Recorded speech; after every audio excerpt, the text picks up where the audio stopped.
Let me call you sweetheart, I'm in love with you. What does the nanny do? Okay, so we're done. Goodbye. You. Shut it off. Do not twist my words. Do not make me a victim, sweetie. Just look at the mountain. That's what you saw that day. Just the knife in the kidneys over all these years and the sacrifices that I made to love you. Let me call you sweetheart, I'm in love with you.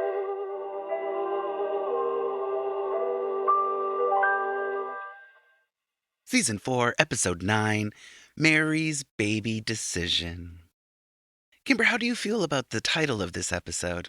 It's like they're trying to say Meri's big decision, Meri's baby decision. And we've had a lot of discussion about Meri and her potential baby. Mm-hmm. And it's just gone on long enough.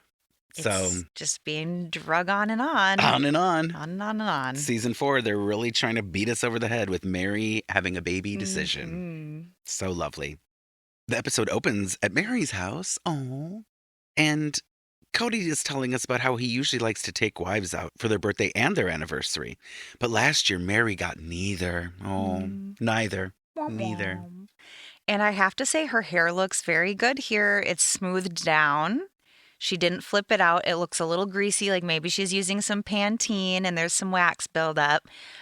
But it looks good. It looks smooth and nice. Mm-hmm. And I did notice that.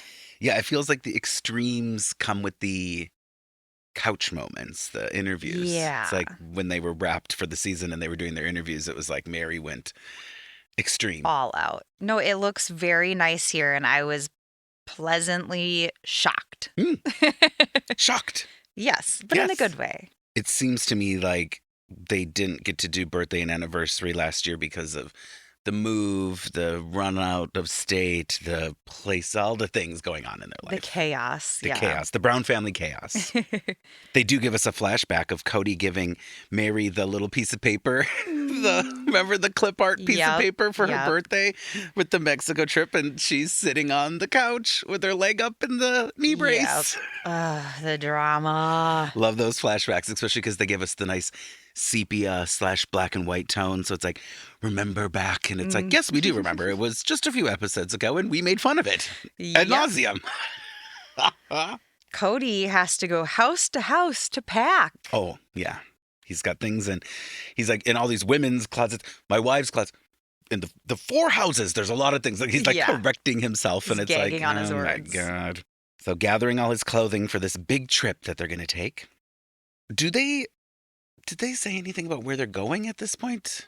Well, they show us the clips of everything, and it's, shown the Mexico trip. It's happening. Oh, that's right. Like, yes. They show the flashback, and so it's inferred that the Mexico trip is here. I love how I just talked about them talking about that. Then I'm like, did they talk about it? It's like, that's how. They didn't really announce that it's the Mexico trip, but it's inferred based on the flashback. And we are given the theory that it is here. Like if I was smart enough, I would have put these pieces together. Perhaps. After I just said them. But then instead you needed to ask your more intelligent, better looking female friend. Mm-hmm. Yes. And she's wearing some glasses right now, some smarty pants glasses. I am. Mm-hmm. Fitting the bill over here. Yes. You look like a librarian over there. Now, Kody does say outside of the house, they show him leaving and he's standing outside of the beautiful convertible.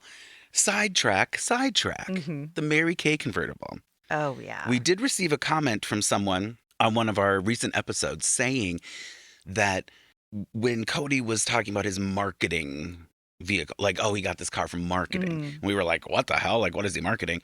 And they were saying that so today we know about Christine and Meri and even Janelle's work in the MLMs, like the pyramid scheme products. Danger. Like they sell the like pink drink that makes you lose weight. And it's like, well, y'all look wonderful. Like, okay. Yeah. And Meri sells the LuLaRoe clothing. So she was like hawking all this cheap clothing on the internet. And what's funny is at the time when we get forward in the seasons, what she's wearing on the show, it's like, who in their right mind would buy this? Like, no idea. But apparently, at this time, Kody and Meri were already part of an MLM selling like water. Some sort of water. I don't know. Some sort of Potion. Drank. Yeah. That's supposed to solve all your problems. And this is where he obtained this gorgeous vehicle. I don't know. And that this is not 100% proof. I'm just saying that it's a reminder that they are an MLM family. It's very entrenched in like the Mormon culture. In like so many of the wives, be it polygamist or not, are like, oh, I buy these wraps and I sell them from home, or I have parties that are like Tupperware parties, but it's shittier shit than Tupperware. Like a lot of them are doing these things. So Meri and Kody were probably doing it at the time, and Kody got this car as a, what did you call it? A little amuse-bouche. Here's your bonus for selling a bunch of shit to people that don't need it, and it doesn't do anything. So thanks for the pro tip. Not sure that we believe it is 100% fact, but the math is mathing. So I'm not mad about that. There is also a lot of wind happening in this moment. Yes. A lot of wind and a lot of Kody forehead and hair. Yeah, next to this pink copper convertible, and the wind is blowing his luscious locks. Mm-hmm. He just looked like he was on the cover of a novel, a romance novel. Cody says he is going to sit her down and push her on the offer of surrogacy from Robyn. He's going to push her to a decision. And he uses push over and over. He's a pusher. Yeah, he's a pusher. He's a pusher. Yeah. And this totally triggered me into paying uber attention, paying a lot of attention to the language that he uses and like how he's talking about it. And he is such a pusher. He's going to push her. He is a pusher, just like in Mean Girls, the pusher, the drug pusher. He's like Caddy Herring. He's a pusher. Oh, boy. Meri is having mixed emotions, but Kody thinks that they need to make a decision now. He is aggressive in this moment, and he kind of has his like hands up, and he is talking to the camera very passionately, and the wind is just wafting the hair, and they should have just sat him down for an interview moment. I don't understand when they catch him in these weird outside of the wives' house moments. It's odd because they're trying to catch him in his feels, right? And they do. And it's very of the time, like reality shows used to do this, like real-time interviews. And you get some precious pearls out of it because people haven't had time to go home and like craft their narrative and like decide what they're going to say. It's really kind of more in the moment. Right. It is a little unfortunate when the wind is blowing and it's like distracting almost, but you know. Showing his baby vampire hairline. Oh, yeah. Yeah, that hairline. Yeah. There's this moment then where I think Meri and Kody might be on the couch, or Meri's just being interviewed in a like moment inside, where she's talking about how the first thing she has to do is decide if she wants to have another baby. I'm like, what the hell? Like, duh. You know, I think I just was so bored of that all that the next thing that I wrote down is that they're in their red convertible and they're talking about the pressure and the guilt about scheduling or planning big trips for one wife. There's a moment where they're asking Meri a question. She's being prompted for something after Kody's talking about pushing her into making a decision. And she says that the first thing she has to decide is if she wants to have another baby. Duh. Like, of course, that's the first thing you have to decide. And like, she's making it seem like, you know, before the in vitro and before she decides if Robyn's going to be a surrogate for her, she needs to decide if she wants to have another baby. And I'm like, haven't we heard this like 75 times? And doesn't that just make sense? We're literally beating a dead horse here. Oh, God. Yeah. And then the wives are on the couch talking about Meri going on the trip, right? And talking about jealousy about going on the trip. Meri and Kody are in their red convertible now, and they're driving, and their hair is wafting in the wind. And they are talking about their, you know, feelings about the planning of the trip. And Meri says that she feels guilty and she didn't know how to react when she got the gift because she was so excited. Yeah. But she also didn't want to show all of the excitement because of the other wives. And then Kody says he feels pressure from the other wives when he gives a large gift. And then they cut to the couch. And there's all the other wives. And they're basically saying the opposite. They're all saying that they feel really happy for her and good for her and that she deserves this. Robyn says she's not jealous. Janelle says she's not jealous. And then Christine says, well, I'm not jealous. But then immediately afterwards, I thought, where's my trip? Where am I going to go next? Yeah. And it's like, well, amen. I mean, that's what I would think too. I'd be like, well, of course I'm not jealous of her, but I would be going, well, yeah, when's my trip? Like, where am I going? Yeah, tit for tat. Yeah. And that's what Cody's worried about, because Kody says that some polygamists don't do anything because it raises an expectation and it's just too much pressure. Can you imagine just living your life, this like boring ass basic life, because your husband is saying, oh, there's too much pressure. If I do that for you, then I'll have to one up or do the next thing for the next wife. And like you're doling out treats or something to your wives, like you're giving them a little, I don't know. It's like there's a scoreboard. You have to treat everyone equally. And they were just saying in the last episode, oh, we share everything. We would share our jewelry, our charms. Yeah, they wouldn't be able to share a charm. Yeah, and now it's like, oh, tit for tat with trips. So we'd rather not take trips so that we don't have to pay for another trip. Like, can you just imagine how boring your life would be if you're like, well, we just don't do anything because there's expectation for other people to do something then? Or if they do anything, it's got to be a whole family thing, right? Like, yeah. And I think even referenced in the book Becoming Sister Wives, they talk about the trips, and oftentimes it entails like Kody's hitting the road for a work thing, so Christine will join, or they'll do like an overnight camping thing to like an hour drive away. Like they don't take real vacations on the regular. And I'm sure this is an element of it, is because you'd have to take the whole family. Like it's everybody, yeah. Well, Meri used to go on Kody's overnight work trips all the time, and then Janelle would be left alone in the trailer. She says in the book that she just can't believe how irresponsible it would be and how Meri would just drop a job and just like quit her job to go with Kody. Yeah. And she's like, okay, somebody has to be responsible. Somebody has to keep their job. Like what? I just can't imagine that. I'm a person that when I have a job, I have it for a long time and I have loyalty almost to a fault where it's like, girl, they don't have loyalty to you. Like, what the fuck are you doing? But I feel that way. When I start a job, I'm starting it because I feel like this is a good fit for me and I try to make it work. And Janelle's very much the same way. And she makes comments about that. So, yeah. Definitely creating some issues, these vacations/gifts, because normally you're just doing that for one spouse and you're probably really excited about it because you're hopefully doing it for the right reasons and you like are genuinely enthusiastic and excited about bestowing your loved one with something or taking them somewhere. So it would be so weird to be like, oh God, if I do this for Meri, then I'm going to have to do it for everybody. And it's like, oh my God. Well, it would be like, I'm going on a vacation soon with my husband and it's over my birthday.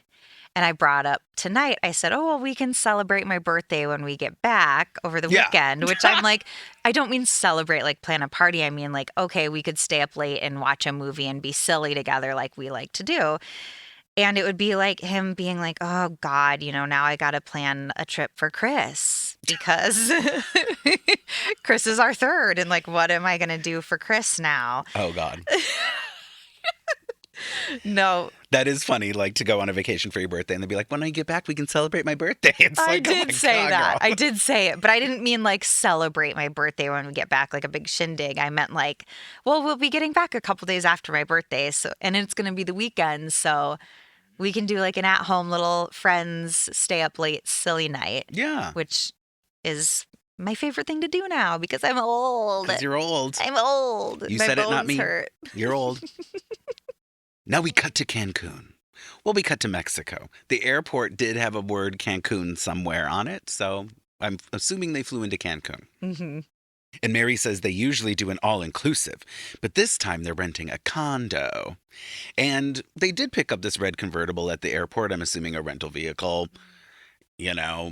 Another convertible. Gotta have a convertible. And it's funny because it's like, I don't want to pick on them for having a convertible in Mexico on vacation because that's when you would actually want to have a convertible. Not maybe in your daily life. And then, of course, when Kody was outside of Meri's house earlier with the wind blowing, the top was down. Yep. And it was like, dude, it's like a hurricane without the rain, and you have the top down. Like, maybe that's why he's losing his hair, because he drives all these convertibles all the time, and the wind is just literally ripping his hair out, and it's just slowly moving his hairline back. I don't know. Lord. Well, they show up. Meri and Kody show up at this condo at night.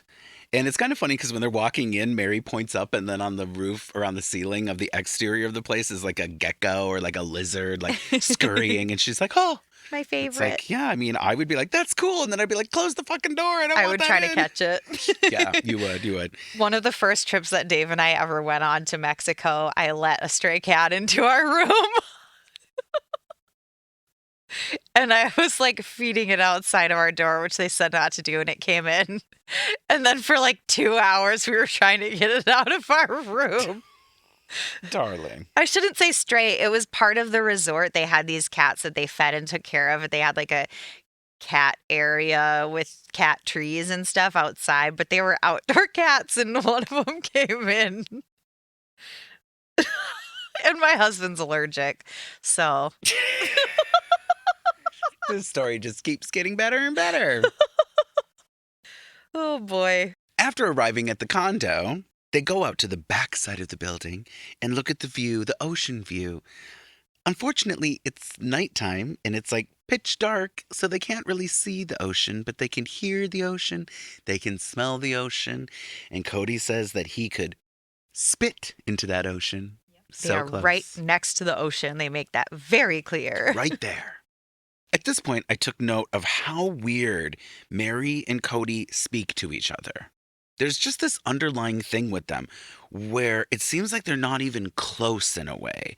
Maybe it's that they've been close for too long and now they're no longer close or something. Because there's something about the way they talk where I feel like Meri almost has to clarify and correct herself and explain herself at like every turn. And Kody does this thing where he's almost like talking at her and then also in his own way tries to, if he says something's like round, then he's like, like circular or like a sphere. And it's like, why are you repeating yourself ad nauseum in different ways to your spouse? The people that I know that are married and are close and actually in love and stuff, I don't see them doing a lot of like over explaining to each other. It's like they get each other. And I don't know if maybe I'm just idealistic because I'm single and I've, like alienated everybody out of my life. That could be a potential mate. But I'm like, I just can't imagine being married to someone and having to like over explain myself all the time. I guess I do sound like a single person, don't I? I think most married people would probably be like, all I do is explain myself to myself. I over explain myself so much, but it also is a symptom of my like ADD and anxiety. And so I could picture maybe if they're in a rough patch in their marriage or if they're rediscovering each other, because that is part of marriage, is growing together and changing and rediscovering each other and coming together at different parts of your life, and you do go apart and come back together. Like there are different phases in your relationship. So maybe they are kind of having to relearn each other after everything with Robyn coming in and a new baby being introduced to the family and Meri being neglected. And Meri being sorely neglected. It just felt to me like they don't talk. This is me. I don't know if projecting is the right word, but it feels to me like they don't communicate on a regular basis. It's almost like the way they talk to each other is, I understand what you're talking about the rediscovery of a person, but it seems to me more just like we don't speak on a regular. Like I kind of need to remind you of how I talk. Like it's just weird. I can see where you're coming from there. And I'll say also, as somebody who has had 2 kids, that there is that rediscovery after you get into this new groove with having a baby and integrating a new child into your family and getting a routine down again, that you do have to kind of reevaluate your relationship and like things shift and change. And so I can't imagine having that happen within a family dynamic, but it not being your baby And so this external force is changing your life, whether you like it or not, for better, for worse. And now you're having to rediscover that person, but it's not because of your own baby impacting your life. I just can't imagine all of the external like pressures from that. That makes sense. It's horrible, like even in your own life, like it upends everything. Yeah. You know? Yeah. So when it's not even your baby and then you maybe are getting resentful because they're spending more time elsewhere and then coming back in, and you have gone through big changes. She lost her job. She's gone through a move. She's viewing life differently. So they're in a rediscovery here, I would say. And Fair I think enough. that's probably where this trip is good for them. Mm-hmm. Well, Yeah. we'll see. But yes. Yeah. A good idea in theory. In theory, yeah. To step if away they and actually liked each other, and this is the thing is, I think the underlying bit is like, I feel like they're talking to each other like they don't. I'm jumping to too dramatic of a conclusion. oh, like it's an obligation. Yes, there's Yeah. an element of like they don't even sometimes seem organically friendly. It's weird. I don't know. Yeah. But, hey, once again, like, if someone was talking to me like that, I'd be like, well, you're gone. Bye. And take your bags back and leave. Like, bye. So, I don't know. Yeah, but when you scramble your DNA with somebody, things get complicated. And Yes. he's scrambled his DNA lots of different places. His DNA has been all over the place. Yeah. Yeah. Oh, God. So then we cut to the next morning, and they're looking at the view from their balcony of the condo, and it is a great view. They are literally on the shore. The ocean looks beautiful, the palm trees, blah, blah, blah. And it was nice to see it with some sun and to actually be able to see it. Mm-hmm. And Meri says that she wants to go down and play. And Kody says, well, we need to leave because we have plans. I was like, okay, Kody. Cody's the buzzkill. They've got plans. They're going to Cuba. Mm. I wrote it phonetically here. Cuba, to see the pyramids. Mm-hmm. The sign was COBA, so whatever that is. Unfortunately, I'm not multilingual. I barely speak English. Well, I actually do speak enough Spanish Oh, God, to get don't by. say this. You guys, you have to give her a hard time now. She can't even say this word after she No, speaks but that's Spanish. why I'm like, this is so weird to me because I wrote it phonetically, like how you would write it if you were going to speak Spanish. And that's why I'm confused because I looked at the sign and I was like, wait, what? Because they said QA. Yeah, it might be QA. QA. Yeah. Yeah. And they're going to go see the pyramids. And Meri has on capris, like brown capris, and a 3/4 length top underneath a short sleeve top. And I'm like, what in tarnation? I just thought in this moment, like, girl, you are going to be Sweaty Betty. What in the actual fuck? Yeah, she's south of the border, going to a pyramid where you Yeah. are probably going to climb the pyramid. Yeah. One of my biggest issues whenever I have gone to Playa del Carmen, Cancun area is that you keep your air conditioner going so high so that your room is cool that condensation builds up in the floors are usually like slick tiles. And we have to lay towels down everywhere or you're going to slip and fall on your ass. Right. So I just am like, what in the fuck are you doing wearing 3/4 length top, capris, all of these layers. And you're going out to the ruins to see the pyramids. It's so she can take those layers off later because we do get to see a little skin from Meri Ooh, later. We do. Yeah, we get to see some cleave. Yeah, don't we? Mm-hmm. They do say they're going to go see this pyramid and then they're going to explore some caves. They give us some bullet points as they leave the condo. So we're going on an adventure and we're wearing way too many clothes. Okay. Yeah. Then we cut back to Vegas, where Janelle and Christine, they're leaving the house. They're getting ready to go somewhere. There's some back and forths between couch moments and then real time. And Janelle and Christine talk about how they are going to take their real estate licensing exam. Mm-hmm. I had to make sure to put the word licensing in there because Kimber was like, what was this exam called? And I'm like, a real estate exam? I'm like, no, they said something else in there. What was the word that they said? Licensing. Very important. Yes. So there's also, like I said, there's these couch moments where the three wives that are not in Mexico are, being interviewed. And Robyn is wearing a purple shirt, Well, how about we start with you talking about what Janelle's wearing? That sounds good. Oh my God. I instantly was like, what in the actual fuck? Again. I've been saying it a lot. Janelle is wearing a black silk, probably satin. Let's not even give her the fact it's not silk. It's probably satin. It's probably plastic. Button up and black pants. Yes. Well, I do think it was not silk because at first I thought it was velvet. And then they did another shot and I'm like, oh, that's not velvet. That's imitation silk or whatever. Satin. And so it's an all black outfit. But when people wear all black and there's a lot of sheen and shine and it shows every nook and cranny and bulbous body part, it's not flattering. Every time that I've tried to wear like a satin shirt, it just shows every little crease and every little like wrinkle even in the shirt. So I've just never really been bold enough. I've bought them and been regretted it. Now you're sitting on a couch for an interview and you're wearing an all satin black shirt. It almost just looks like Hugh Hefner's sheets. What I imagine Hugh Hefner's bed sheets would be. Oh, my Lord. Let's not. Yeah. I don't know. Like when I think of black satin, I think like, ooh, somebody that's in their early 20s and is trying to be sexy and has black satin sheets. Janelle doesn't give you those vibes? No. And perhaps I am projecting from my past. When I think of black satin, I think of Womanizer music video, Britney Spears. I think in the bed there's like a black, and young and trying to be sexy. Yeah, okay. I smell what you're stepping in. Yeah. On the other side of the couch from Janelle is Robyn.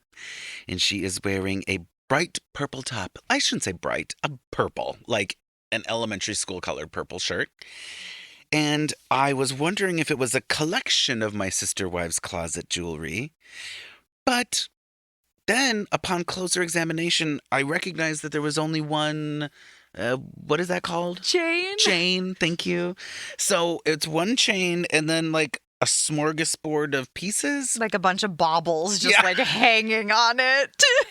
It was so bad. It was aggressive. It was very aggressive. And I'm like, honey, if you're trying to show off your goods that you're trying to sell on the show, maybe you don't have them as a clump between your tits on this like ugly purple shirt. There are so many short like snaps to and from couch and real life. This entire episode is a mixture, so much so that I'm like, I can't even write down like couch.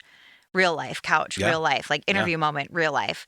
Because it was back and forth the entire episode. And so I noticed Christine's a little red-nosed. Yes. In this. Yeah, her nose is so red. Yeah. Very red. Like the tip. Yep. It's almost like there was like a line from face to the bulb. Yeah. And it was like just red at the bottom. And that was all I could, for her, I was like, oh, honey. And, you know, we're not in the area where people would do a full beat for a sit-down interview. A full beat of their makeup, their face. I know what you mean, but you're like looking at me like I... Isn't that sad that we're watching a show where they literally are like, don't worry about putting on any makeup? Like, oh my God. Like, make your nose the same color as your face. Like, this isn't hard. I can't believe that they didn't at least like powder it or something for her. Very distracting. It's a little weird. As a camera person or a director, you would be like, oh my God, your face, you look like Rudolph the Red-Nosed Reindeer. Well, when did like HD like come into play? Because I noticed in the last episode that Kody had a bunch of red pocks on his face that looked like pick marks. And then Christina had like a full-on scratch on her nose that was bright red. And it was HD, right? We're watching a big screen television now and seeing this, and I wonder in real time if they didn't have that concern. Well, it's weird because with the first few seasons I saw back in the day, it was on a big TV, and I want to say it was 16:9, like it was HD. Yeah. I think it's just because they're polygamous and the production company sucks, to be honest. Because I don't know why. Because Kody also, yes, for several episodes has had red mark on his nose, like almost that hasn't like gone away. Yeah, almost like an open sore thing where it's like, why is this not, first of all, being taken care of, but then second of all, covered up for an interview? Yeah. I don't know. We also just have like crazy beauty standard expectations nowadays that's like a whole other conversation. True. But this is something else. This isn't like we're holding them to a beauty standard. I don't think it's that. It's just a presentation thing. Like you're on television, you would think maybe you would care a little bit. Yeah, these people are definitely not being like Kardashianized, Yeah. right? Like and that's not the expectation. That's not the But expectation. if you're sitting down for TV, yeah, like why isn't there one person on crew that's like, Right. they don't even have to be a makeup artist, but they're like, I've got like 6 powders, like pick one and let's go on. You know? I wish I didn't care. I wish I didn't, but I do. And I look at this and I'm like, I could at least just like puff, puff, puff, little powder on that nosy nose. Yeah. It's just interesting that even in this situation, there's only 3 of the wives, not 4. But amongst these 3 women, that there isn't a little like, hey, like, let me help you out, girlfriend. Like, you kind of look like shit. Like, True. I would be like, honey, I would probably just be, instead of making them feel anyway, I'd be like, before we film, let's make sure that we do our stuff, you know? Like, if I needed your help, I'd be like, can we get ready beforehand? Like, that's normal. Like, you've taken cute pictures of me out at the pool where I'm no makeup, like, hair up, messy, but you make sure that, like, the lighting is good and you'll be like, oh, move this way or whatever to make it cute, like, no makeup look, which is totally fine, whatever, but you still help a sister out, which I appreciate. Sisters should help sisters out. Right? They do a weird cut to little Saul playing with the giant necklace I missed that this. Robyn is wearing. Okay. They do like a little interview in her house and she's holding Saul and he's playing with the necklace and it's not even the one from the interview. It's another necklace and he's like playing with it like it's a rattle and I'm like, if you're okay, kids play with necklaces all the time. I had to stop wearing necklaces for so long. I've just been able to start wearing them again and they'll still touch them and I'm like, no. But they understand now that I'm saying no. She's obviously doing it for product placement because any mother knows that that could quickly turn into a tourniquet, a choking mechanism. Not like, a tourniquet. You do not wear necklaces around babies. It's a no-no. It's a big no-no. Cracked me up. That is true that in this episode, not only is there couch real time, but then also these real time interview moments that are so quickly spliced. So, sorry, we're try not to give you whiplash here with our descriptions. But yes, Robyn, there is a few moments where she's like cutting in with a comment, and it's like her in her kitchen, and the lighting is very bright, and she looks wonderful. Yep. And then the next moment, they're back on the couch. Yeah. Talking about the real estate exam again. So now we're back talking about real estate. Sorry if you forgot after our tangents. But Janelle says, also they were on like weird stuff too. I don't know. Yes. It's important for Janelle to get started because they are desperate for the income. Now, she doesn't say desperate. I'm saying desperate. But she's very much mindful of the fact that like they need more money. Yeah, she says we need as many sources of income as possible. With such a large family, so many people, and they can all contribute in their own ways. Except for Robyn. She can't contribute a penny. No, except for those lovely designs. Did you forget about those lovely designs in her notebook on her graph paper? On her graph paper. She's contributing so much. Oh, boy. Now we cut back to Mexico. Mexico. We're getting whiplash this whole episode for real, for real. Literally, apologies. Yeah. Kody and Meri are climbing the pyramid at Koha. Oh, God. I know. Like, sorry about that, you guys. Seriously. And it's so great because nothing's really happening. Like, they're going up the side of a pile of rocks. I mean, it's a pyramid in Mexico. They're going up the ruins. Up the ruins. Excuse me. I want to be respectful. And there's Kody going up, and the camera's below. And he has a ass that is soaked. It is drenched. Before we notice it, he even goes, oh my God. Yeah, he goes, I sweat my pants. I sweat my pants, Meri. I sweat my pants, Meri. And then he literally puts one hand under each cheek to like demonstrate, like to frame his wet butt. Pull his pants down so you can see. No. I know, like pull the crack, like no, a girl. He doesn't pull anything. No, women know, like, disturb our listeners. Okay, no, I'm not. So women, when they get boob sweat underneath the crack of their boob, like if you were to lift your boob up, you'd see the like line of boob sweat. Sure. He lifts his cheeks up. As if you're only going to see a crack of sweat. Yeah. But no, it is the entire butt. Soaked. Whole butt. Drenched through. It literally looks like he sat in a puddle. Like this is not, I honestly don't think he sweat himself to that point because there's nowhere else on his body that looks like that. It's like, did you sit in something? I think he probably did. Bizarre. He might have really big balls. We don't know. The ball sweat. Listen, honey, I've been around a lot of balls, okay? And I have never spent time with a man who has sweat so bad that his entire butt is wet through his khakis. Okay.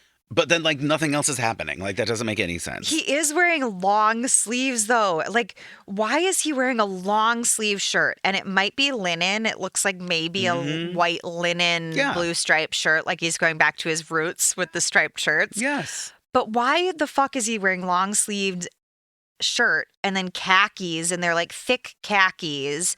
And then you got Meri in her 3/4 length shirt with her short sleeve shirt on top, with the capris that are dark brown. I'm so confused by their wardrobe choice here because they wear tank tops over short sleeve shirts even on the norm. So why is she wearing more clothes in Mexico than at home? I'm baffled. It doesn't make sense. And the sweaty pants also do not make sense because I've never seen anything like that in my life. I don't think he would make that joke if it wasn't real, though, right? Because I think he realized the cameras were beneath them and that if he didn't make a joke, it would just be shown and there would be no explanation. Right. So he had to point it out as like a self-deprecating thing. I agree. I just don't know that it's sweat because I've never seen anything like that in my life. Yeah. Oh, and boy. I run hot. Like, I'm a sweat mongrel. I have never had my entire butt of my pants drenched. Like, that's insane. Anyway, we've gone on about this ass sweat for a long time. The ass sweat is unbelievable. It and I was think he made a unbelievable. joke about it to distract from the fact that something else happened. But whatever. Did he piss himself? I'm not saying Did that. he piss himself? Now, they get to the top of the pyramid. Moving on. And all I see is trees going on forever. Trees. It's And green flatlands. and flat and green and flat. No mountains. And Cody's like, it's so weird to not see any mountains. And I'm like, not everywhere has mountains, but okay. He's just such an idiot sometimes, just like when he sweat his pants. So Yeah. now after they come down from the pyramid, now was there anything that you wanted to talk about this pyramid experience, honey, other than Cody's sweaty pants? Sweaty balls. His sweaty balls? Sweaty balls. I don't think it's the ass sweat. I think he has really sweaty balls. But anyway, we'll move on. Oh, So no. after they come down the pyramid, because no one cares that they went up it, they met up with 2 tour guides. Oh, they're going to meet up with 2 tour guides. Kody makes sure to point out in the parking lot, like that fucking matters. And so they go down to the parking lot where they meet Natalie and some guy. I didn't catch his name and I didn't care. No, we missed his name. And Kody introduces himself and talks about how I took my other wife to Chitsunitsa. Chichonitsa. I took my other wife to Chitsunitsa. And they were like, oh, we're surprised. He said he has a wife. Oh, he has another wife. Oh, and he's like, I have 4 wives. Oh. Yeah, the tour guides are like, we thought he was talking about an ex-wife until he kept going on. And of course he had to drop the Chichonitsa reference because I don't think it was about anything other than the shock and awe of trying to reveal his extra wives. Oh, yeah. Yeah. Totally.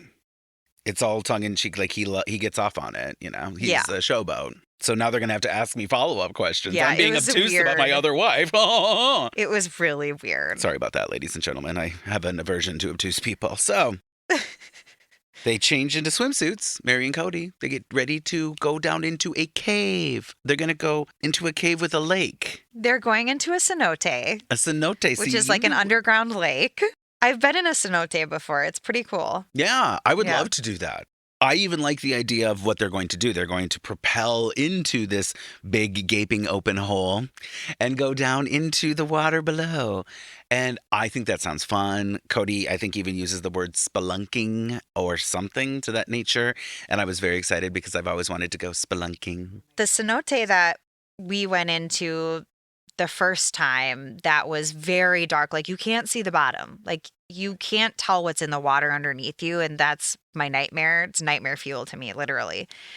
We had to jump into it. So there was like a rope swing that you jumped off of and into, and then you'd swim to the edge and swim to the ladder and climb back up. And I did it because I'm like, I'm here. I have to do it. I have to experience this. I can't be chicken about this. I did it.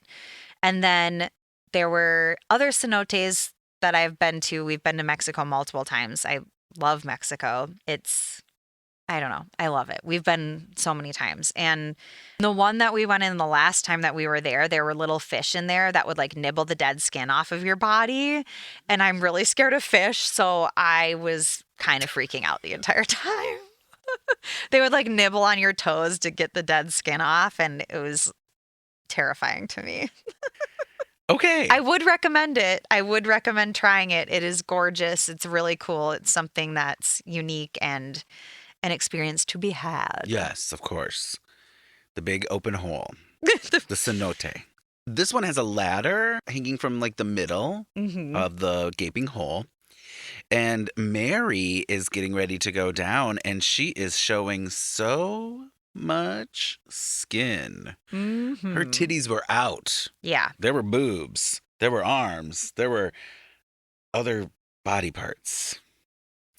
I was just surprised because usually, like, even when they went to the pyramid and she was wearing, like, her, 3/4 length and her capris. But then she's going to the cave and she's like, let me put on my little itsy bitsy teeny weeny yellow polka dot bikini. Which is not true. She was not wearing that. But she was wearing like a normal person swimsuit. She's wearing like a tankini with a skirt bottom. But I mean, I saw her thighs. I saw her calves. Yes. I mean, this is not usual for Meri. For her, it is very revealing. Yes. For the lay person, it's probably an average like I would say tankini skirt bottom swimsuit. But the view, because they're looking down on her, right? Yeah. So it's very revealing. It's showing all the cleavage, all the arm, all the leg of her going down. And they're rappelling down, and she's going like super, super slow. And Kody's like, hee-hee! And he's like just heave-ho going down the rope. When they get to where the water is, I don't know if there's a term for where the water is. It's just the water. Yeah. They are swimming. They have goggles on to look at the fish. I'm wondering if the light that they have down there is really from production, like from a camera, or if it's normally lit up. You said it was dark in the one you've been in, or the first one, or Yeah. The production crew probably had like some sort of light. because they had an underwater camera, and so they were lighting things up for the shot. And they were sitting in tubes at one point, Meri and Kody. Yeah. Being all like, oh, we're floating down the river. But they weren't floating anywhere. They were just floating in a cave. Well, and Kody says that somebody there had snorkeling gear. Yes. So they were passing that around. And I'm like, no, somebody there had goggles. And you asked to borrow them. Yeah. So they were passing goggles around to look at everything. And you can't probably see too much. Right. I wouldn't think, but It seemed kind of throwaway to me. Like I was like, okay, whatever. we're passing goggles around. Too many details. We don't care that you're wearing goggles. Yeah. So then to leave this cenote, Mm-hmm. they need to climb back up the ladder to get out. A ladder! A ladder! And this is Meri's opportunity to tell us that she really wants to accomplish this. She wants to do it on her own. She doesn't want to quit. And they have to tell us that this isn't a normal ladder. You can't climb up it like a normal ladder. You have to go up it on the side. So you're like holding on to it almost like a rope with the rungs like straight out from your body instead of being fully on the ladder, Yeah. if that makes sense. And I'm sure you could do it the other way, but they're probably saying it's easier because you're wet. So it's probably easier to have like your body next to the rope instead of on these slippery, because they were metal. Like the rungs were like metal that were just wrapped okay. around there. Sure. So I'm sure it's because you're slippery when wet. Yeah. But they had to point that out. And Kody gets to the very top and he's like, it's exhausting. He points like down at her and he's like, it's exhausting. I just need to let you know, Meri. Yeah. So she just hoofs it up there. Because it's sister wives and because they have to like have drama out of nothing, it makes it seem like it's the end of the world. Like, will she make it? Yeah. Well, she did make it. What a shock. She climbed up a ladder. I mean, my God. But my favorite part of the whole thing was that we got another amazing shot of her cleavage. There was a lot of boobie. There was a lot of boobie happening. Maybe amazing isn't the right word, but a shot. Well, she probably, I think she had to pause a couple of times to like catch her breath. And so Yeah. they get these like shots of her where it looks like she's struggling, like she might not make it back up. Right. And so they use this for a cutaway shot for commercial and like a dun dun dun moment. And then like bring us back, and she makes it. But Kody says that he is realizing that he loves Meri for her adventurous side. Yeah. Like he's just realizing that He she's might adventurous. not have even known that she was adventurous after being married to her for 20 years. And she's the wife that you've literally done any sort of the weird trips with. You go camping with the other two wives that you've had for forever. And Meri and you go skiing and have gone to Mexico before. And I don't know. Odd comment. It did seem like, once again, like, do they even know each other? There's just this underlying thing. Yeah, he uses the word realizing. He doesn't really think about her, I don't think. Yeah. I'm realizing I love her for this. I'm realizing that my wife's adventurous. What? Okay. She gets up there and he's like, oh, good job, Meri, good job. Like he's congratulating like one of his kids for finishing a marathon or something. Yeah. Yeah, so that was done, thank God. And then we go back to Vegas. And Robyn, Janelle, and Christine are going to a business that has a sign that says homemade Greek food. I was wondering if it was the name of the business because it was literally big letters like it was the name of the business. Next to like a Pollo Loco, which I was like, that's funny that I can see that sign. But then the business name. Pollo Loco? Pollo Loco, yeah. But like the homemade Greek food, I'm like, wow, what a way to describe what your business is. Mm-hmm. And I'm also like, God, these people pick such interesting places to go because it reminds me of the place where Christine went to have a conversation with Robyn, where it was like this building that looked like it was in a strip mall and like could have been a Chili's or a TGI Fridays, and they just took the sign down and made it something else, and this was the same thing, homemade Greek food. Like, okay, cool. To be fair, those are usually the best restaurants to go to for whatever they're advertising because they're just like, yep, here we go. We got Greek food, Greek restaurant right up in here. Homemade Greek food. Like, yes, Yeah. absolutely, absolutely. Oh. So they are at this restaurant, and I'm assuming for lunch, but from what we've gathered, it is post the real estate licensing exam. Yep. They're planning to call Kody with the news with the results from their real estate licensing exam. And so they get him on the speakerphone, which is super wonderful. It's always great to have Kody on a speakerphone. And this is such a weird exchange. And it's very funny. It is very funny. So I think Robyn is holding the phone, let's say. It's on speaker. And Janelle's like, I passed. And mind you, between all of these things that we're going to say, you can hear the voice on the other side of the phone being like, hey, or like, yeah, who's there? Or like, like it's like the commercials from back in the day, like, can you hear me now? Like, good. Like, there's like broken up stuff. I sense that Kody's like trying to put the phone on speaker, trying to get so Meri can hear. Like there's things on both ends that are ridiculous. So we're just getting a bunch of like misunderstandings, not understandings, and ridiculousness. So you do Janelle and I'll do Christine. Okay. So Janelle starts with, I passed. I didn't. Christine, I didn't. No.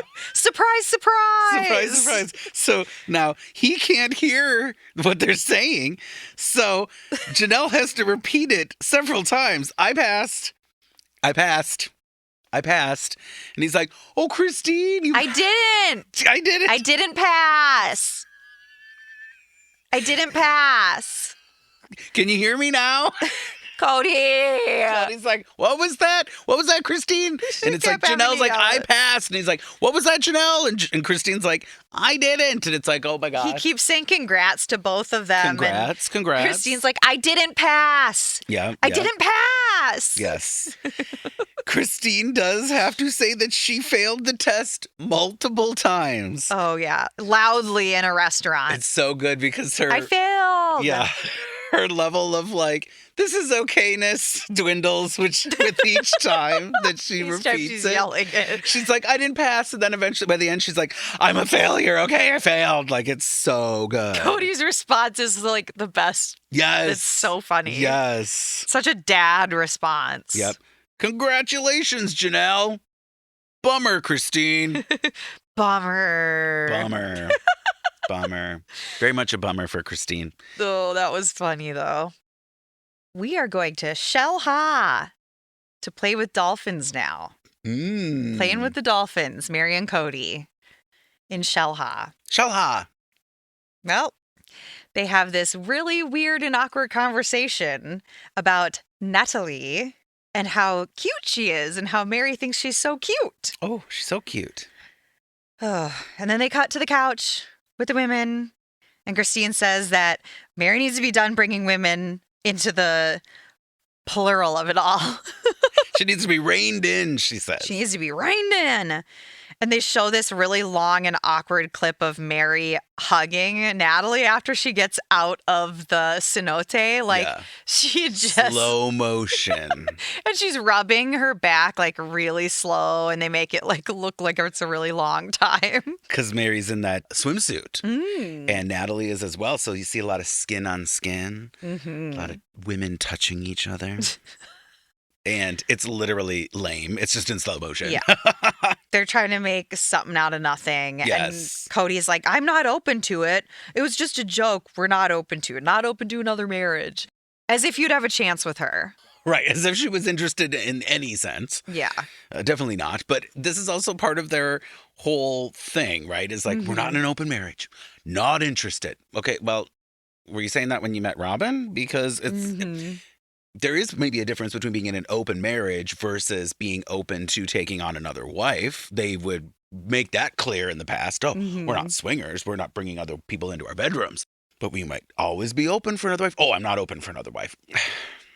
Okay, Kody. The back and forth, and not clear. Dragging in this, like, innocent woman from another country and being like, ooh, like... There's some potential weirdness here. It's like, God, poor Natalie. All she did was give you a fucking tour and show you a good time in a nice manner, not a dirty one. And now you're doing this to her. All she said is get ready to go in the giant hole. Poor thing. You know, then they came out of the hole and she was like, please be respectful. This is another worst nightmare of mine. Okay. Kody and Meri are going to swim with the dolphins. Oh, what's the noise they make?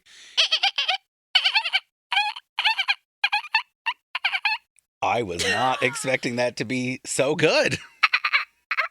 Wow, I can't. Did I just make everybody deaf? I don't think so. I think you're good. I think you're good. And if it's bad, I'll just replace it with the real dolphin sound. Okay. The reason that I hate this so much is because I'm a harpy. A harpy. A mythical creature. Oh, I thought harpies were just mean women. Like a harpy, like, you know, a bitch. No. A harpy is like a dolphin or like a sea creature that comes out of the water and turns into a woman and seduces men and drowns them. And then ruins their life. See, a harpy, yes, okay. I just didn't know all the details. I knew what harpy meant. Okay. Oh, my God. But a mythical creature. Oh. So now, honey, when Kody and Meri are going into the water and they're swimming with the dolphins, why is this triggering for you? I have a very, very hard stance on dolphins. A hard stance on dolphins. I don't like them. I don't like them at all. Number one, I grew up in the era where, like, every girl loved dolphins. Dolphins were their favorite animals, and every basic bitch loved a dolphin and had dolphin memorabilia of some sort in their home, like glass sculptures or on their necklaces. Dolphins were a thing. And I have learned many a fact about dolphins. Number one, they are one of the only other mammals that will RAPE each other. Oh, I did not know that. And they will do it to humans. And they holy fact half check of the time, that, man. No, I'm serious. I'm gonna have to Google this just to make sure. They assault each other. Okay. They're like one of the only other mammals that have a sex for pleasure, and so they assault one another for pleasure. I did not know this. It is disturbing. Dolphins are disturbing. I'm not a fan. Oh, God. They have been known to nuzzle humans with their snout inappropriately, and they know what they're doing. They're smart animals.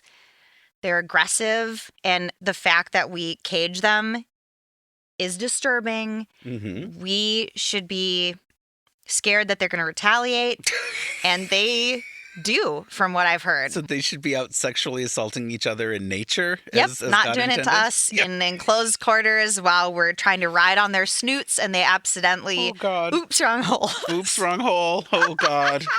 How many times do we have to say oops, wrong hole on this podcast? I'm dead serious about this. Like, I am terrified of dolphins. I'm terrified of sea creatures in general because they're aliens, obviously. Obviously, they're aliens. We don't know a lot about them. We can't speak their language. I've heard. We can't speak their language. I've heard, and don't quote me on this. We've tried. We've studied their clicks and their language. Of course. For a very long time, and we still don't fully understand it. Okay. And there are some states where it's illegal to try to communicate with a dolphin. And why do you think that is? Oh, my God. I'm dead Honey, serious. I'm going to have to Google so many things. Please do, because I think that people need to know my stance on dolphins, and they probably will align with me on this after they look into it. If all of these vicious things you're saying are truth, then I hate dolphins. Yeah. Well, I'm a dolphin truther. Oh, my God. Let them out of that tiny little, kennel that you have them in, that you're riding their backs and their snoots. Mm-hmm. Yeah. And let them be free. Let's not fuck with them. Let's be done with them. So Meri, she's propped up by one of these horrible sea creatures that pushes her around. And then Kody does the same thing, but he's got to, flex because he's so cool. Yeah, he flexes as it's pushing him through the air. Do you think either one of them were sexually assaulted by a dolphin? I guarantee if you ask people, have you swam with dolphins? They've been booped in the butthole with a snoot. And it might be an innocent little, I was trying to get you up on my back. But you know the let's not believe real it. ambitions of these dolphins. I've done research. So the sexual assault between dolphins, okay, but the interspecies one I don't quite get, because why would they know or care about our genitals or our private parts? Because they're smart. There was a woman that did studies with a dolphin for a very long time, and it fell in love with her. Oh, God. This is a true story. I feel like I've actually heard this before. It fell in love with her. Yeah. And she was a scientist that was studying it, and she actually had relations with the dolphin and would jerk off the dolphin. And it got close to her and fell in love with her. And then when they ended the experiment, the dolphin got so sad that it killed itself. It just stopped it. It did. How did the dolphin kill itself? It just starved itself. They had to take her out of the experiment, and they took her out because obviously she is crossing lines and doing all this stuff. And so they took her out as the scientist in the experiment, and the dolphin just was died of a broken heart. My lover is gone and I'm done for. And this is really not what I expected to be hearing at all. I know. And that's why when I saw that they were doing this, I literally looked you in the eyes and I said, I don't think I've ever told you about my stance on dolphins. No. And I said, please don't. I said, we're going to have a conversation that I'm not sure if you're going to like it. I didn't know that we'd be having this conversation in front of strangers. Well, listen, if everything you're saying is true and I can find it via an easy Google search, then I'm not removing it. So we'll see what happens. Yeah. If you're listening to this, that means you could Google it and watch videos. There you'll go. And there you'll go. I've gone down the rabbit hole on dolphins, and it's not pretty. The dolphin rabbit hole. It's not pretty. Oh, God. So after Meri and Kody are being brutally attacked by these dolphins, which really, it looks like they're just riding on them and having a good time. And they actually say they had a great time and that they loved it. They say they're really tired afterwards, so I don't know what that means. They did say they were really tired. It was a lot of work. Kody fell asleep almost instantly. Their thighs were really tired. Yeah, Meri just wanted to cuddle, and Cody's like, who are you? Where's that dolphin? God. But Meri and Kody go to dinner at a beach oceanside table, and it actually looked really cute. Kody, I think they both said, isn't this romantic? This is romantic. It did look like somewhere where I'd love to sit and have a meal. I have to ask, are they drinking? Because there are little goblets in a picture, and it looks like margarita without ice. And I'm going, you know what?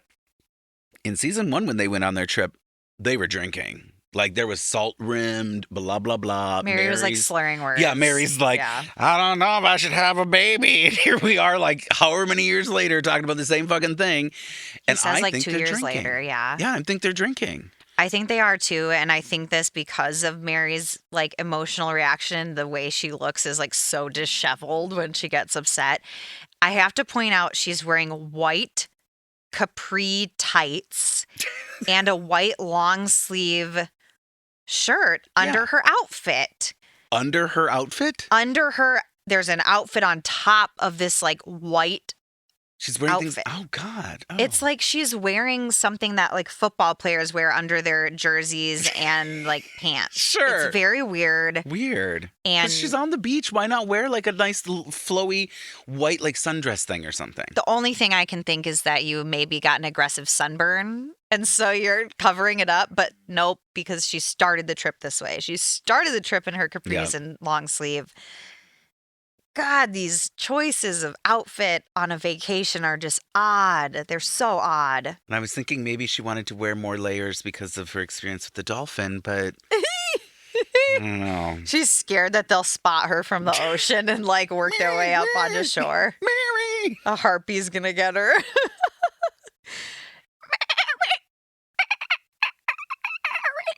She wants to be mounted again? Who knows?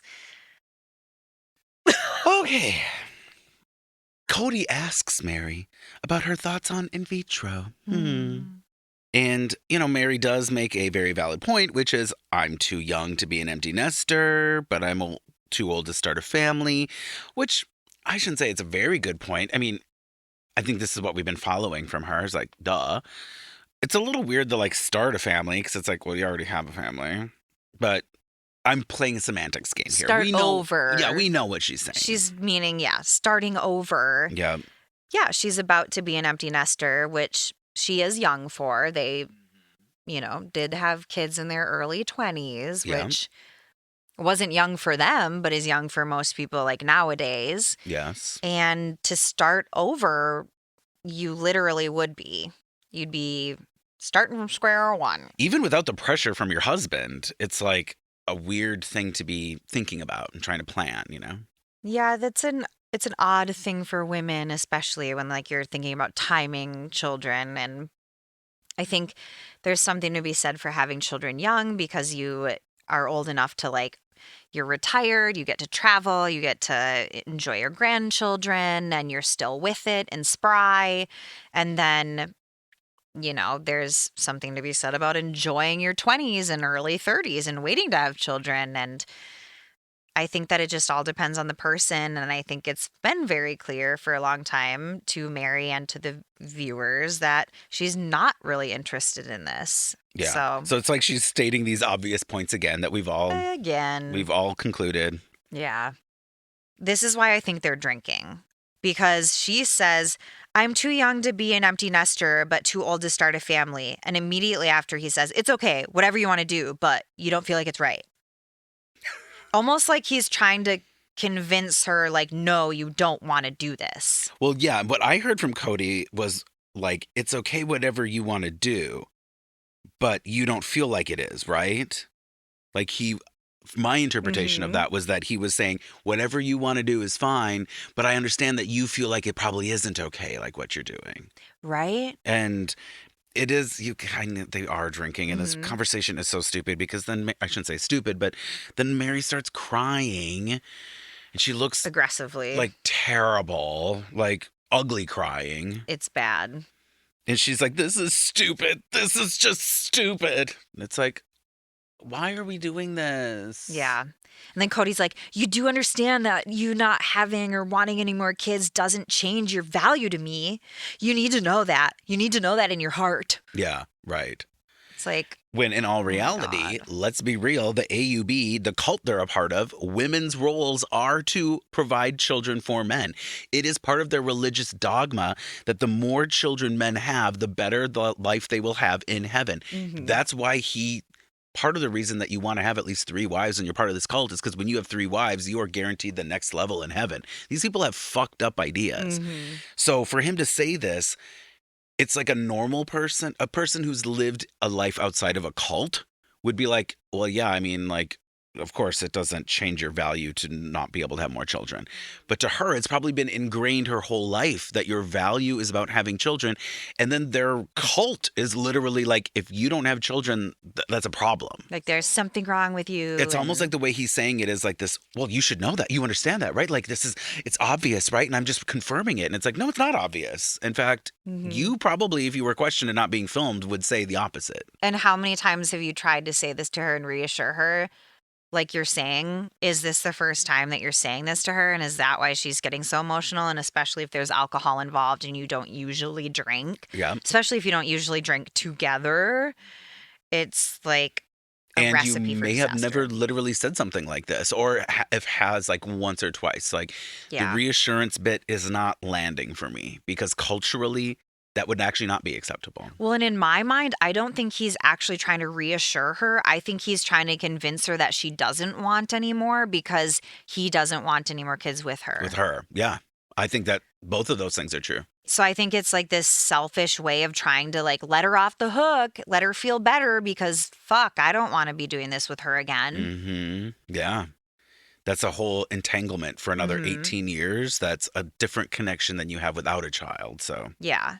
Because he says that like they have to bring up, well, you were offered from Robyn and they're talking about Robyn and the offer. And then that's when Meri's like, no, I would want it to just magically happen on its own. She literally says, I'd want it to magically happen on its own. Like she wants it to be spontaneous and be an act of God, that she gets pregnant again and it's like sticks and it's a happy, healthy pregnancy, which obviously doesn't seem like it's going to happen. And so, you know, he has to bring up the Robyn. the Robyn bit. Yeah. And after talking about it happening magically, Meri says, if you're looking for an answer, I don't have one. I don't have an answer.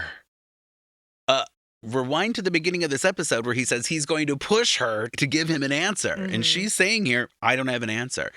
But it feels a little bit evasive. Like she doesn't, I feel like for me as a viewer, I think she's already decided no. But so we're just doing this rigmarole, this song and dance? This is where it comes back to religion. Like she's not going to go above and beyond to make it happen by doing in vitro or invasive procedures or having a surrogate, but she's also not going to prevent it from happening. And so she can't definitively say to him, no, it's not going to happen, because what if she were to get pregnant naturally? Then They'd have to have that's it. sex, but yeah. And also she can't come probably out on TV and say like, no, I don't want any more kids. I'm going to go on birth control, or I would have an abortion if I got pregnant, because that's against their religion. And it's not really even in the cards because she's not getting Yeah. pregnant. She's only So she been has pregnant to one say- other time and lost the baby. I mean, you know, Literally, she has to say, I don't know. I don't know. Because when you're leaving it up to Sky nature, friend. Yeah. Sky Friend, you don't know. What does he want from her? He keeps pushing her too, which it's like, shut the fuck up. You're making her cry. You're making her upset. Like, get off it. On camera. It's Yeah. a storyline for a show. I'm and going to push her. I'm going to push her. I don't like to like say abusive, but it feels like is. mildly abusive. It is. Like It's like, mentally, stop. emotionally. Totally. It's way inappropriate. Yeah, Not I okay. hate it. So uncomfortable. I think she's been pushed on this topic so many times that it's probably just exhausting for her. Even if it's not the emotional part about not having a baby anymore, it's the emotional part of like, can we just fucking let this rest? Let it lie where it is? Totally. Not have an answer, because technically with our religion, we can't have an answer, or it would mean that we believe in something that we shouldn't believe in. Being pregnant and giving birth is acts of God. Yeah. You literally, like, even the fact that they're talking about surrogacy or the in vitro is that element of like, wow, they would do that? How unorthodox, how whatever. And it's like, okay, this is normal stuff now, but Yeah. whatever. Then we have a couch moment with the other wives where they are speculating about whether Meri will do in vitro or whether she will go along with any other processes, including Robyn's surrogacy option. It's a little shocking to me. The wives think that she wants to do in vitro, but she wants to do it on her own. She doesn't want to like use Robyn to do it, but she would do it on her own if she could. And that she would regret passing it up if she didn't try again. Yes. And they all seem like steadfast in that belief. And then Robyn's dumbass has to say, I was just trying to give her an option with her little like, did I do that? Yes. Like shrug. Totally. She's like shrugging while she says, I was just trying to give her an option. And it made me puke. It made me puke, and then I swallowed it, and then I had to puke again, and I swallowed it again. It was disgusting. Yeah. Fuck Robyn. And you're right. I feel like they were all being so unconnected to the situation. Like, what are they even talking about? I mean, clearly they're not having real if that's their actual belief, if that's their actual opinion, then they're not having real conversations with her, because you would never get from Meri that she's probably going to go the in vitro route, because if she didn't, she'd regret it. But she would just want to do it on her own, just not with Robyn, but she wants to do it, and I think she'll regret it. But right. Just not with Robyn's womb, but which with her is own. also a little projection. She'll regret it. Like, I don't know about that. Okay.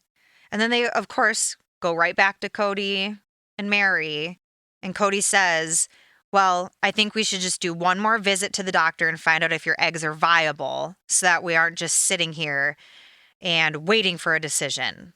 Waiting around for a decision? It's like, so you basically want to find out, like, can I get you pregnant or not at all? I don't know why there's always this reference to doing nothing. It's like, are you not having sex? Because it seemed like from the doctor's visit that you're not having sex. So what would you even expect to happen? Like, she's just going to get magically pregnant? Even though they tried to lie and be like, well, that's not an issue. Like, we're fucking like rabbits. But it was obvious. Like, clearly you're not. Yeah. So it's just a bunch of pressure put on her, and totally unnecessary and literally abusive. It's disgusting. Yeah. Don't like it.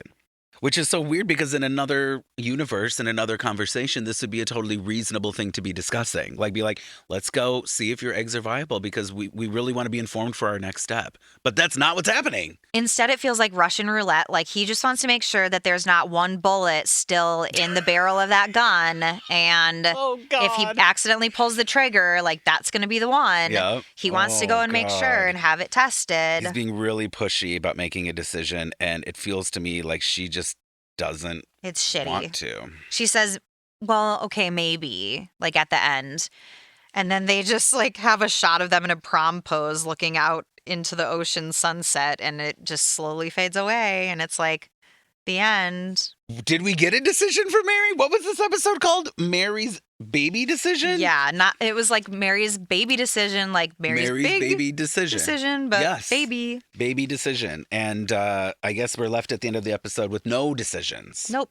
A maybe on getting her eggs tested, see if they're viable. Ugh. This show is terrible. So, now. The prom pose that they put them in at the end, though, as they literally had him standing behind her with the hands, like a prom pose, and like, oh, zoomed in on them and then slowly went off. Looking into the ocean. And then the camera panned out to the sunset and like withered away. Corny. What a dumb episode. Yeah. Ugh. So dumb. Another, hey, let's give a plot point here. Like, it couldn't be enough that they were going to Mexico and enjoying their time together. Right. It had to be about this whole thing from the get-go. He had to say, I'm going to push her from the very first scene all the way to the very end. And it couldn't just be about enjoying their fucking vacation together. And that's interesting, being Meri, knowing hopefully at this point that there's production things with the show. Like, hopefully she's got some smarts about that. But if you remove that element, going on vacation to Mexico with your husband where you have gone before and it's kind of your thing, and then the entire time, you know, they did go up a pyramid and they did go into a hole and they did get sexually assaulted by dolphins. Yep, and they did get sweaty ass. And they, Swass. The sweatiest swass you've ever seen. So those things did happen, but it is bookended quite literally by him pushing her into making these. It's like, what a way to ruin a trip. Like, so gross. And it's more than the trip. It's gross. It's so gross. Yeah, like he had to make it all about something else instead of enjoying the time with his wife. It had to be like that pressure of this decision and this like huge talk. It seems production driven, as we've discussed many times. There's probably a producer being like, this is what you got to do on this trip. And it's like, Give her a break. all right. It's everyone's favorite part of the episode. Shit stain! We're going to start with shit stain. Do you want to start with your shit stain, darling? Because I have one ready to go. I'm going to be selfish, and I'm going to take this shit stain because I feel like the last time I struggled a little bit. You go. My shit stain is going to one Kody Brown for borderline abusing / literally abusing his wife with pressure to make decisions that are really, really dramatic, putting her on the spot in front of camera crews, making her feel guilt and shame for her own bodily processes and what she can and cannot do. And then also playing the martyr or the role of like, I'm here to, whatever you want to do, but you gotta make that decision now. And lying through his fucking teeth. He's a liar and a fraud and an abuser. And Kody's real colors came through right here. And so I'm giving him my shit stain. Yeah. He completely and utterly pretended to be like, I have your back, whatever decision, and then says, nope, I'm going to force your hand. I'm going to force your hand. Totally. I need a decision. He's such a crock of shit. Yeah. This is going to be like a lame one, but I'm going to go with Robyn for the fact that she's wearing these gaudy dumbass necklaces to like shamelessly promote them.